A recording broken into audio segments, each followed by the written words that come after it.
Hello, students, and welcome once again in our class for TYBCom for the subject of auditing and taxation.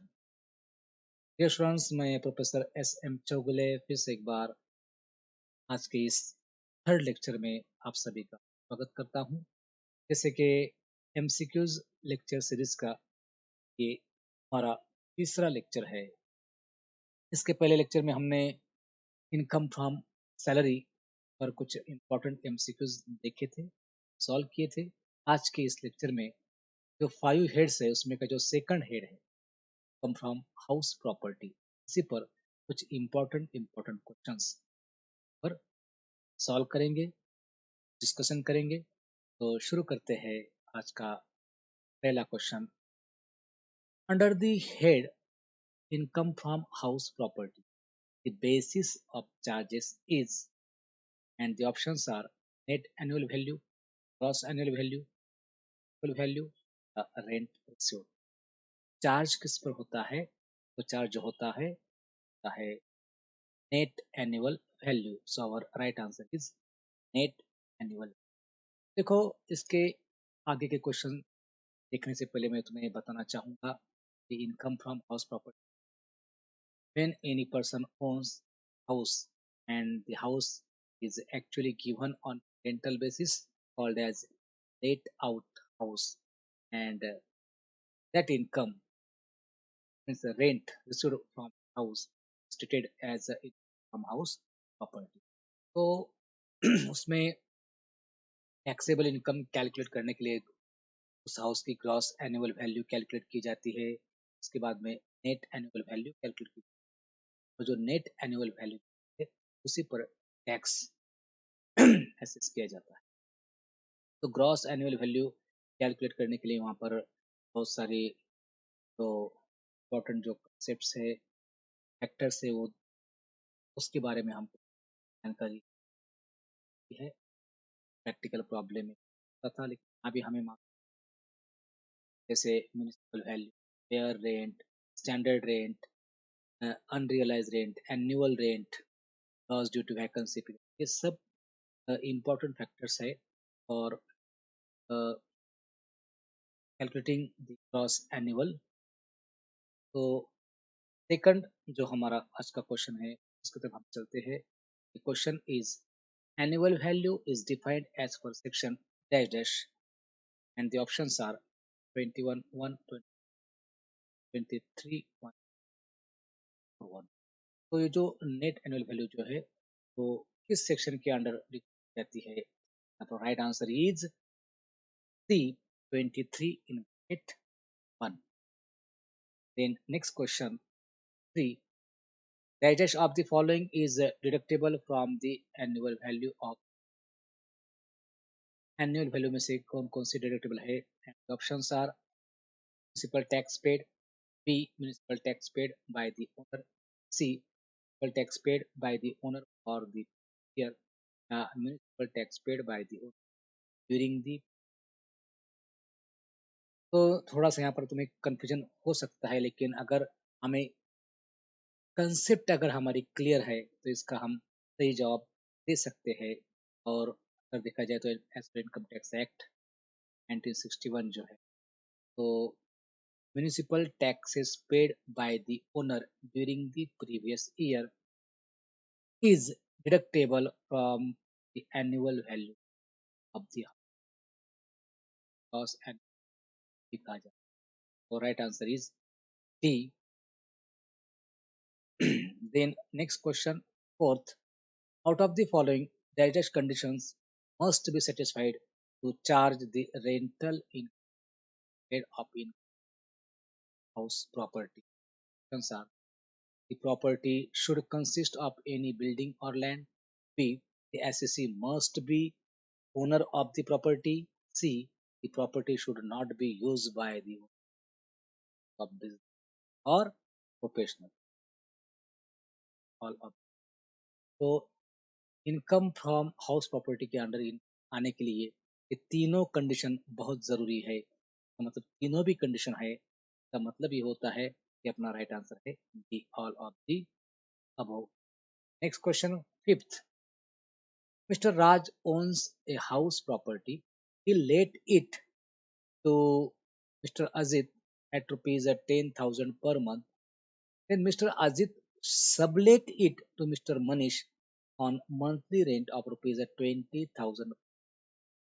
So rental amount of Mr. Ajit is taxable under the head of, and the options are income from salary, income from house property, income from business या income from other sources. तो देखो इसका answer जानने के लिए हमें पूरी concept clear करना बहुत जरूरी है कि इनकम फ्रॉम हाउस प्रॉपर्टी के अंडर इनकम आने के लिए तीन कंडीशन बहुत जरूरी है।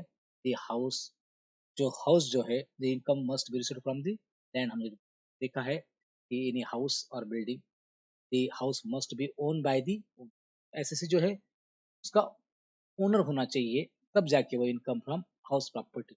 यहाँ पर देखो अजित जो है, अजित ने क्या किया है कि राज का जो हाउस है वो रेंटल लिया है और मनीष को दिया है। इसे सबलेटिंग कहा जाता है अजित की देखा जाए तो अजित के लिए जो 10,000 पर मंथ जो इनकम आ रहा है वो हाउस के रेंट से आ रहा है, लेकिन वो जो हाउस है वो अजित उसका ओनर नहीं है। तो अजित के लिए ये income income from house property के अंडर नहीं जाएगा। Is taken under the head of income from other sources से सबलेटिंग भी कहा जाता है। और right answer is D. Next question number 6, the tax paid by the tenant is dash dash, and the options are added to rent received, no adjustment, deducted from rent received या added to annual। तो tax अगर tenant paid करता है, जिसने मकान में जो रहता है किराएदार, उसे टेनेंट कहा जाता है। अगर किराएदार अगर टैक्स पेड करता है तो उसका कहीं इफेक्ट नहीं होता है। So our right answer is B, no adjustment. Gross annual value में से म्यूनिसिपल टैक्स पेड लेस होता है कब? When the assessee paid tax year. तो एससीसी जब टैक्स पेड करता है तब वो वहां पर लेस किया जाता है ग्रॉस एनुअल से। अगर टेनेंट पेड करता है तो वहां पर वो less. Then next question number 7. If the house remains vacant for the whole year, then the time the gross annual value will be dash dash, and the options are equal to municipal value, B equal to fair rent, C nil या none of the above। तो अब पूरे साल अगर घर वैकेंटी है तो उसका जो वैल्यू क्या आएगा, nil आएगा। So right answer is C, nil।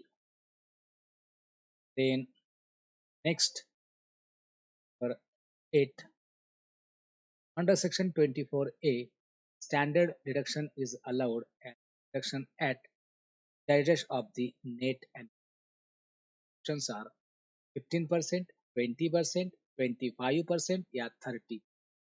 तो देखो इनकम फ्रॉम सैलरी जो है पहले ग्रॉस एनुअल वैल्यू कैलकुलेट की जाती है, उसमें से municipal tax paid by the SCCR owner less करने के बाद जो अमाउंट आती है उसे नेट एनुअल वैल्यू कहा जाता है। और नेट एनुअल वैल्यू में से फिर वहां पर डिडक्शंस है अंडर सेक्शन 24। अब अंडर सेक्शन 24 में ए जो है वो है स्टैंडर्ड डिडक्शन, तो वो कितना है वो यहाँ पर पूछा गया है और उसका राइट आंसर है 30% of net annual value, D. तो राइट आंसर इज 30%।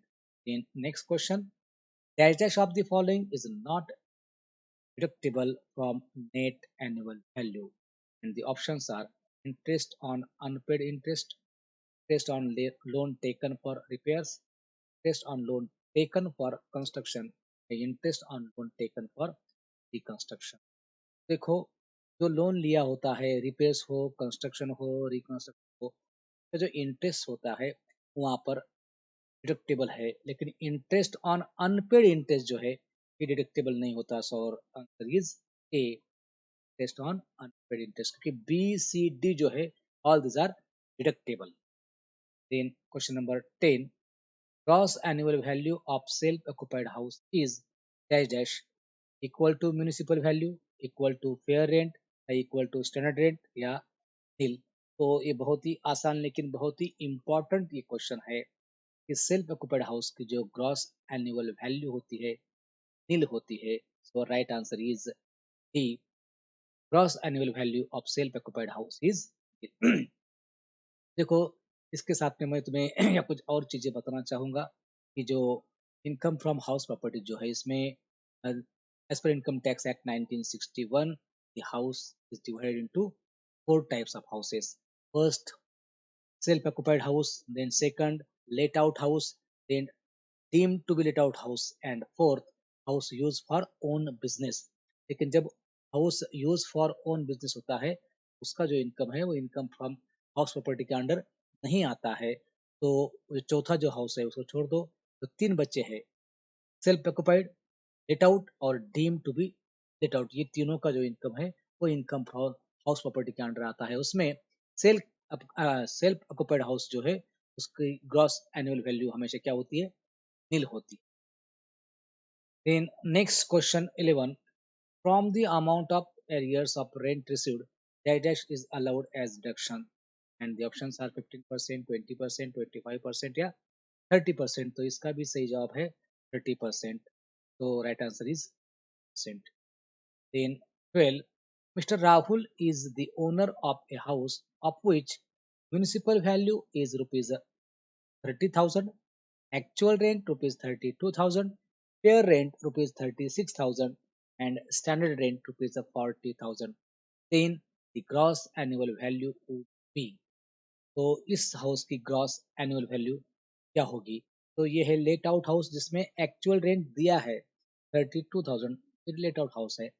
तो देखो, इसकी ग्रॉस एनुअल वैल्यू कैलकुलेट करते वक्त सबसे पहले म्यूनिसिपल वैल्यू, फेयर रेंट और स्टैंडर्ड रेंट, इनका कंपैरिजन किया जाता है।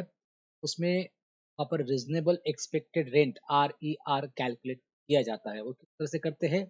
सबसे पहले municipal value and fair rent जो है इसमें की हायर अमाउंट आगे दी जाती है। म्यूनिसिपल वैल्यू कितनी है? 30,000। एंड फेयर रेंट कितना है? 36,000। तो इसमें से ज्यादा कौन सी है? 36,000 वो आगे आएगी। बाद में स्टैंडर्ड रेंट है वो लिया जाता है। अब 36,000 ये आई हायर अमाउंट, और स्टैंडर्ड रेंट कितना है? 40। इसमें से जो लो है वो अमाउंट ली जाती है, लिस्ट अमाउंट। अब 36,000 और 40,000 इसमें से कम कौन सी है? 36,000। तो ये हो गई रीजनेबल एक्सपेक्टेड रेंट 36,000। उसके बाद में लिया जाता है एक्चुअल रेंट। अब एक्चुअल रेंट कितना है? 32,000।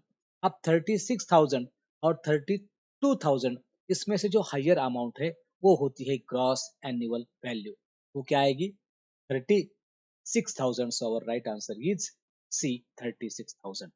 Then next question number 13, interest on capital borrowed for self-occupied property is deductible up to the maximum amount of fees, and the options are 1 lakh, 1 lakh 50,000, 1 lakh 75,000, 2 lakh। इसमें देखो यहाँ पर 1,50,000 भी थी, लेकिन आज अगर देखा जाए तो वो अमाउंट कितनी है? 2 lakh। तो our right answer is D, rupees 2 lakh।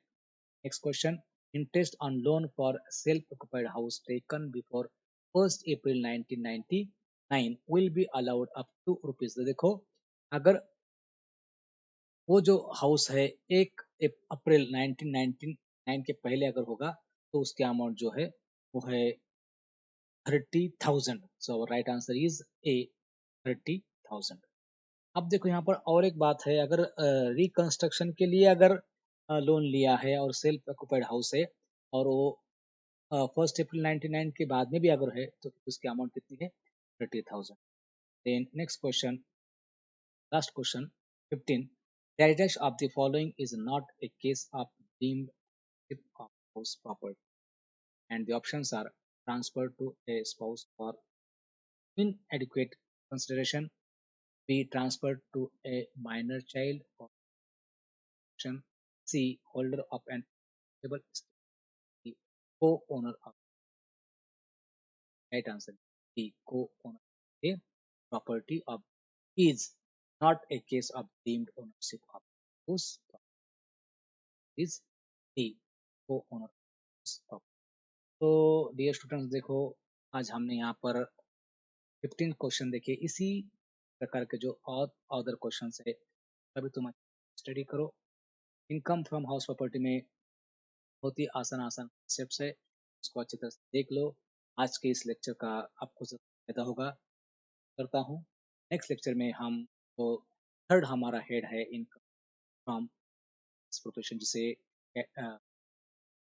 Profit and gain from business and profession, उसी पर